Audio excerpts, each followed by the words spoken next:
الحمد لله الذي هدانا بعبده المختار من دعانا إليه بالإذن وقلنا دانا لبيك يا من دلنا وهدانا. اللهم فصل وسلم وبارك وكرم وأنعم على ذات المحمدية والآل، واغفر لنا ما يكون وما قد كان. سبحانك لا علم لنا إلا ما علمتنا إنك أنت العليم الحكيم. ربي اشرح لي صدري ويسر لي أمري wahlul 'uqdatam min lisani yafqahu qawli. Alhamdulillah, segala puji hadirat Allah Subhanahu wa taala. Dia yang Maha memiliki kuasa atas segala sesuatu yang ada di bumi dan di dalamnya, di lautan dan di dalamnya, di langit dan apa yang berada di bawahnya, dan seluruh alam jagat raya ini, yang Maha mengatur dengan sebaik-baik pengaturan, yang memberikan rezeki sesuai dengan takaran terbaik, sesuai dengan perhitungannya, yang menghidupkan dan yang mematikan, yang memberikan kemudahan dan memberikan cobaan, yang mengangkat siapa yang diinginkannya dan menghinakan siapa yang diinginkannya. Dan Dia Allah Subhanahu wa taala telah memanggil hati-hati kita untuk dimuliakan oleh lisan, hati, pikiran dan perbuatan kita, dengan kita bisa menyebut dan mengenal Nabi Muhammad sallallahu alaihi wasallam. Salawat dan salam semoga senantiasa tercurah kepada beliau, kepada para sahabat dan keluarganya yang dimuliakan, serta para pengikutnya yang setia sampai akhir zaman. Semoga kita semua dimuliakan di dunia dan terpokok di akhirat kelak dengan dikumpulkan bersama-sama dengan beliau sallallahu alaihi wasallam. Amin ya rabbal alamin. Baik. Jadi ketahuilah bahwasanya semakin kita memahami Allah Subhanahu wa taala, semakin dalam ma'rifah billah kita kepada Allah Subhanahu wa taala, pemahaman kita tentang Allah, maka akan semakin dalam dan tinggilah derajat seorang hamba ke hadirat Allah, di hadirat Allah Subhanahu wa taala. Dan siapa orang yang paling memahami tentang Allah? Adakah selain dari nama Muhammad sallallahu alaihi wasallam? Dialah Nabi Muhammad sallallahu alaihi wasallam yang paling mengenal Allah Subhanahu wa taala, yang paling memahami tentang Allah Subhanahu wa taala, yang paling dekat kepada Allah Subhanahu wa taala, dan kedudukan itu adalah kedudukan yang paling mulia. Maka beruntunglah untuk orang-orang yang berusaha untuk bisa mengenal sosok Nabi Muhammad SAW. Beruntung orang yang di dalam hatinya mereka berusaha untuk mencintai Nabi Muhammad SAW. Karena nggak ada orang yang mampu untuk mendekat kepada Allah Subhanahu wa taala kecuali Nabi dan Nabi kalian Muhammad SAW.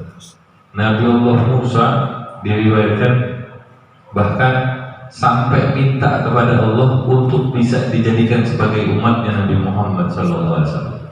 Tapi beliau tidak diberikan kemuliaan itu, karena dia sendiri Nabi Musa alaihissalam, beliau sendiri juga merupakan seorang nabi, dan itu juga merupakan suatu kemuliaan. Maka kita, walaupun kita bukan seorang nabi, tapi kita dimuliakan oleh Allah Subhanahu wa taala untuk mengenal dan untuk mencintai Rasulullah SAW. Karena cinta kepada Rasulullah SAW adalah tanda dari kesempurnaan iman. Orang kalau ngaku saya cinta Allah, saya berusaha untuk mencapai Allah, tapi tidak ada di dalam hatinya kecintaan terhadap Nabi Muhammad SAW, gak sempurna iman. Kok bisa? Betul. Di dalam riwayat dijelaskan bahwa sahabat Rasulullah SAW paling utama, Sayyidina Abu Bakar Siddiq, sang khalifah pertama di dalam Islam, orang yang paling dimuliakan setelah Nabi Muhammad SAW oleh umat ini, Sayyidina Abu Bakar Siddiq radhiyallahu anhu, dia pernah berkata kepada Rasulullah, "Ya Rasulullah, aku mencintaimu lebih dari apa-apa yang aku miliki, lebih dari segalanya, bahkan lebih dari kecintaanku kepada diriku sendiri."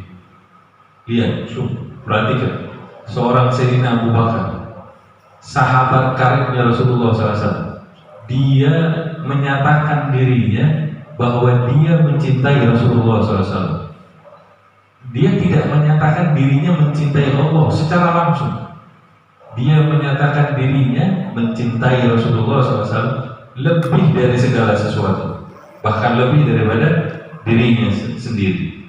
Tapi ada nggak orang bertanya kepada Sayyidina Abu Bakar saat itu, apakah terlalu mencintai Rasulullah seperti itu?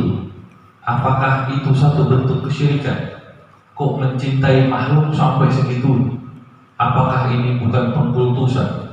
Gak ada dari umat ini yang berani menyatakan bahwa Sayyidina Abu Bakar As-Siddiq terlalu berlebih-lebihan dalam mencintai Rasulullah. Gak ada. Ada nggak yang berani bilang begitu? Sayyidina Abu Bakar As-Siddiq syirik, berlebihan, dia kultus, gulu. Orang-orang sekarang suka menuduh orang lain yang menyatakan cintanya kepada Rasulullah dengan tuduhan-tuduhan seperti itu.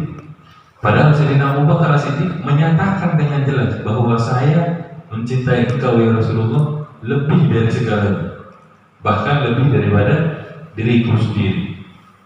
Fahami perkataan itu perkataan timbul tulus dari dalam hatinya Sayyidina Abu Bakar As-Siddiq, karena memang begitu orang yang dekat dengan Rasulullah SAW pasti di dalam hatinya akan timbul kecintaan kepada sosok Rasulullah SAW, karena dia mencintai Rasulullah lebih dari segala sesuatu, lebih dari dirinya sendiri, lebih dari hartanya, lebih dari keluarganya, lebih dari perdagangannya, lebih dari segala-galanya. Justru hal tersebut menjadikan dia salah satu sahabat yang paling mulia di dalam Islam. Karena apa? Cintanya kepada Rasulullah SAW. Karena dengan mencintai Muhammad SAW, seseorang bisa mengenal cintanya kepada Allah. Dusta kalau ada orang yang bilang dirinya cinta kepada Allah, tapi ketika disebut nama Nabi Muhammad SAW dia biasa-biasa aja. Nggak ada timbul getaran cinta di dalam hatinya. Orang kalau cinta itu kan pasti punya tanda-tanda. Segala sesuatu itu punya tanda-tanda. Kalau kita ketemu orang yang kita hormati atau orang yang kita agungkan, begitu ketemu pasti berasa bagaimana begitu. Kalau ketemu orang yang kita cintai, disebut namanya aja kita bisa malu-malu. Nah, begitu juga tuh tanda cinta. Kalau orang mencintai Allah, pasti dia mencintai Nabi Muhammad SAW. Kalau dia mencintai Rasulullah SAW, maka itu punya tanda-tanda. Dan kecintaan itu kalau sudah masuk ke dalam diri akan mengalahkan segala sesuatu. Percaya. Sayyidina Abu Bakar As-Siddiq itu bukti. Dia mencintai Rasulullah. Dulu Sayyidina Umar bin Khattab itu berlomba-lomba dengan sahabatnya, dengan Sayyidina Abu Bakar As-Siddiq, siapa yang paling duluan untuk memberikan kontribusi positif kepada Islam. Satu kali Sayyidina Umar itu irinya tapi ini bagus, bukan iri yang negatif. Karena Sayyidina Abu Bakar As-Siddiq selalu di depan. Satu kali Rasulullah nanya, siapa yang menginfakkan hartanya di jalan Allah, ini mau ada peperangan. Sayyidina Umar tunjuk tangan langsung, saya ya Rasulullah, saya akan berikan separuh dari harta saya. Dalam hatinya dia berpikir saya mendahului Abu Bakar, Sayyidina Abu Bakar As-Siddiq. Tapi ternyata Sayyidina Abu Bakar As-Siddiq sudah memberikan terlebih dahulu kepada Rasulullah seluruh hartanya. Ditanya apa yang ditinggalkan kepada keluarganya, udah ada, tenang aja. Keluarganya juga terdidik bagaimana mereka bisa mencintai Rasulullah SAW. Dan Sayyidina Umar bin Khattab ini juga ketika saat di dalam riwayat disebutkan, ketika dia bertemu dengan Rasulullah SAW, dia mengatakan, ya Rasulullah, aku mencintai engkau lebih daripada segalanya kecuali diriku sendiri. Jadi dia masih lebih mencintai dirinya sendiri daripada sosok Rasulullah SAW. Apa kemudian jawaban dari Rasulullah? Belum sempurna imanmu ya Umar. Belum sempurna iman. Ini perlu kita pikirkan. Ketika kita masih mencintai segala sesuatu di atas daripada Rasulullah, maka iman kita sebetulnya belum sempurna. Tanda kesempurnaan iman itu adalah dilanjutkan kisah itu. Ketika Rasulullah bilang belum sempurna iman wahai Umar, kemudian Sayyidina Umar terdiam beberapa waktu. Terdiam dia beberapa waktu, dan Allah berikan hidayah di dalam hati Sayyidina Umar. Kemudian dia berkata lagi kepada Rasulullah, ya Rasulullah, kini aku mencintai dirimu lebih daripada diriku sendiri. Kemudian apa kata Rasulullah? Al-an. Saat ini artinya sudah sempurna imanmu. Tandanya apa? Kecintaan kepada Rasulullah SAW. Bayangkan bagaimana sosok daripada Rasulullah SAW. Perkataannya yang sedikit mampu mengangkat derajat kesempurnaan seorang sahabat menuju kesempurnaan iman. Maka dari kedua hal ini kita perlu memahami bahwa kesempurnaan keimanan, puncak daripada ma'rifah billah adalah mahabbatun Nabi Muhammad SAW. Puncak dari pengenalan kepada Allah Subhanahu wa Ta'ala adalah cinta kepada Nabi Muhammad SAW. Yang bisa kita capai itu adalah kecintaan kepada Nabi Muhammad SAW. Nanti Nabi Muhammad yang akan membawa kita kepada Allah Subhanahu wa Ta'ala. Makanya di dalam ayat disebutkan qul in kuntum tuhibbunallah fattabi'uni. Karena dengan mencintai Rasulullah, mengikuti jejak langkahnya Rasulullah SAW, itu kita akan mendapatkan kecintaannya Allah. Kita akan mendapatkan pengampunannya Allah Subhanahu wa Ta'ala. Apa yang kita incar di dunia? Kecintaan Allah. Kalau Allah sudah cinta sama satu orang, Allah akan umumkan itu di langit. Ya Jibril, aku mencintai fulan ibn fulan, maka cintailah. Kemudian Sayyidina Jibril ngomong sama ahlu sama penduduk langit, wahai penduduk langit, Allah mencintai fulan ibn fulan, maka cintailah dia. Kira-kira ada nggak penduduk langit yang nggak cinta sama orang yang sudah diperintahkan oleh Allah untuk dicintai? Kalau dia sudah dicintai oleh Allah Subhanahu wa Ta'ala, kira-kira Allah akan menelantarkan dia? Mungkin nggak Allah menelantarkan orang yang dicintainya, makhluk yang dicintai? Gak mungkin. Dan kecintaan itu hanya bisa kita dapat kalau kita mencintai Rasulullah SAW. Bukan kita menuhankan Rasulullah SAW. Rasulullah bukan Tuhan. Umat Islam itu dari zaman dahulu sampai akhir zaman ditanya siapa Tuhan? Allah Subhanahu wa Ta'ala. Siapa Nabi Muhammad? Pasti dia akan menjawab, dia adalah nabinya dan utusan Allah Subhanahu wa Ta'ala. Maka fahami itu betul-betul, maka kita akan mencapai kesempurnaan iman. Mari kita ambil sama-sama pelajaran dari saat ini. Semoga Allah menolong kita semua untuk memudahkan hati kita dalam membuka dirinya untuk bisa mencintai Rasulullah SAW dengan sebenar-benarnya kecintaan. Kalau ada pilihan nonton bola apa hadir majelis, pasti nonton bola. Usahakan kalau memang masih ada perasaan itu, usahakan untuk tanamkan di dalam diri kita. Paksa dia. Hawa nafsu ini kan perlu ditundukkan. Paksa dia untuk mencintai Rasulullah SAW. Lebih baik hadir ke majelis daripada nonton bola. Nonton bola kita kan bisa diulang. Hasilnya juga begitu-begitu aja udah. Bola satu dikejar orang rame-rame. Ya begitu-begitu aja. Ada yang cedera, ada yang ini. selesai. Tapi hadir ke majelis itu kita nggak dapat apa-apa. Hadir ke majelis kita dapat rahmatnya Allah Subhanahu wa Ta'ala. Dibilang hawa nafsu itu kalau sama Imam Busiri dibilang an-nafsu katifli. Apa namanya? Nafsu itu seperti anak kecil. Seperti anak kecil. Anak kecil kan masih disusui sama ibunya. Dan dia itu harus disapi, Kalau udah maksimal 2 tahun harus disapi. Nafsu itu kalau dia tidak disapi, dia akan seperti anak kecil, nyusu terus, nggak ngerti makan ini enak, makan itu enak, dia juga nggak ngerti. Dan anak kecil kalau disapi nangis ya, pasti nangis. Berapa lama dia nangis? Sehari, 2 hari, paling seminggu, paling lama sebulan.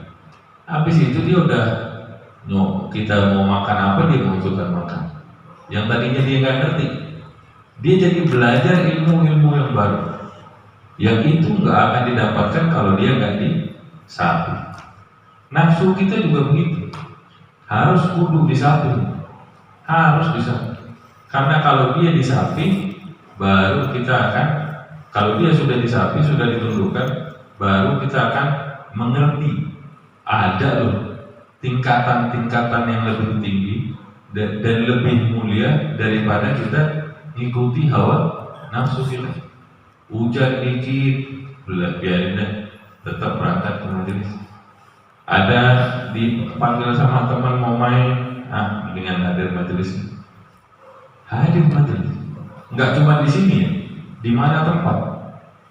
Ini ada orang loh, kawan saya dulu dia di Bogor Pak.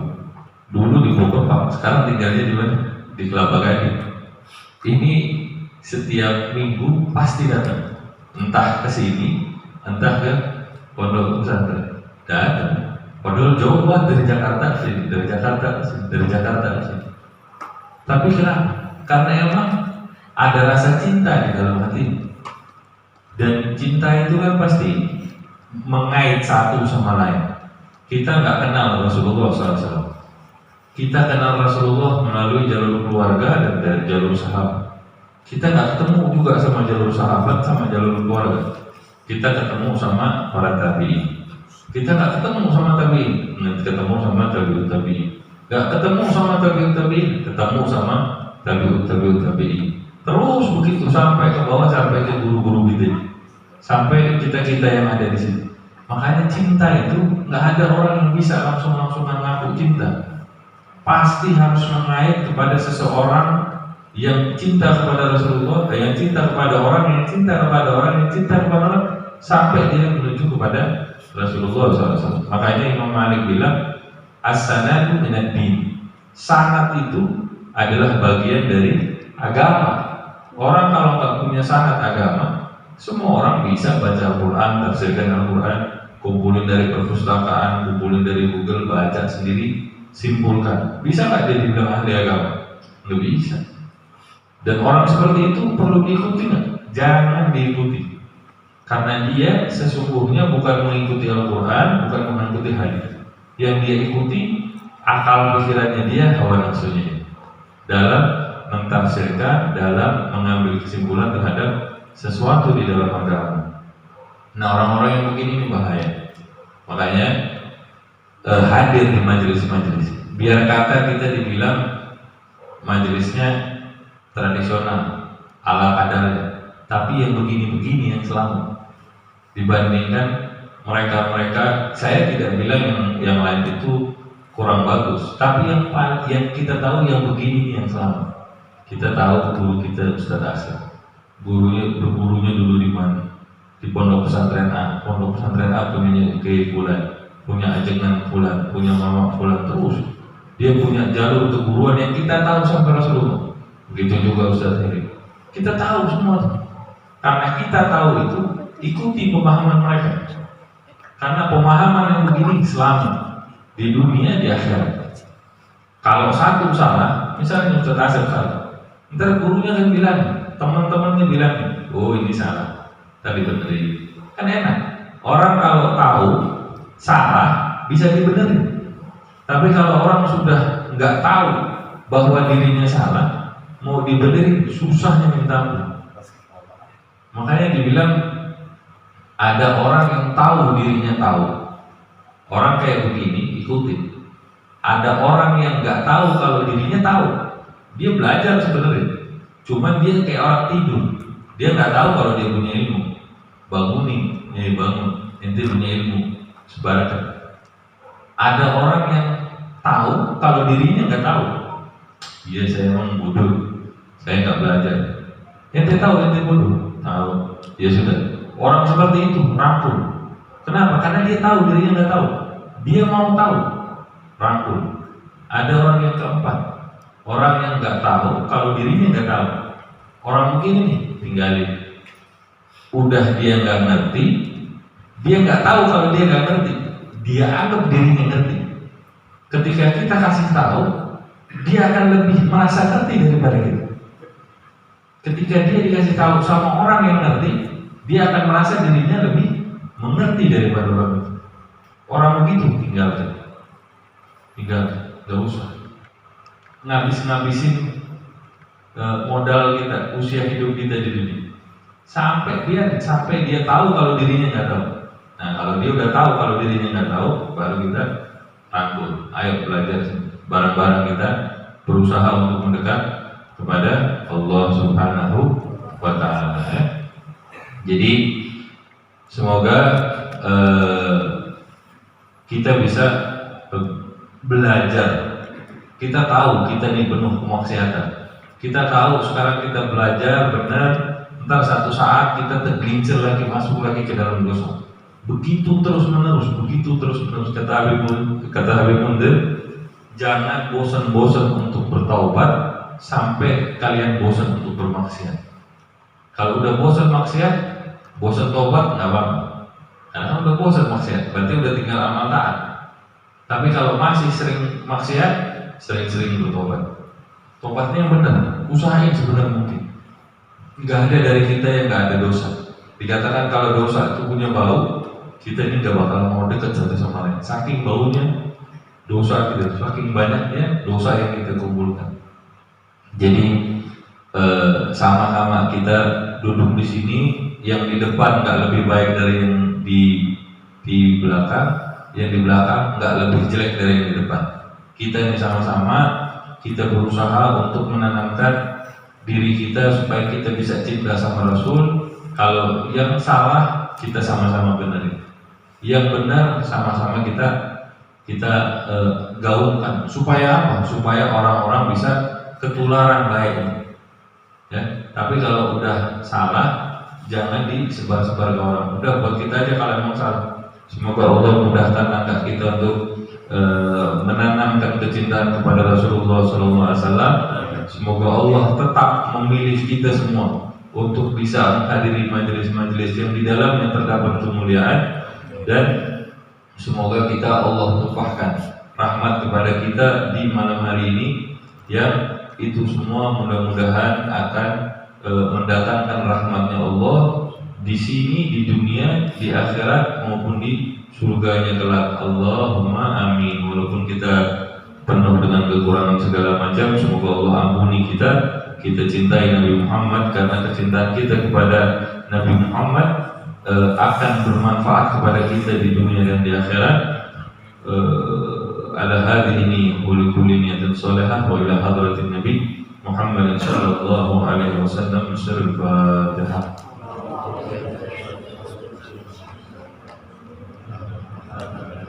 Ar-Rahmanir-Rahim, Maliki yaumiddin. Iyyaka na'budu wa iyyaka nasta'in. Ihdinas siratal mustaqim.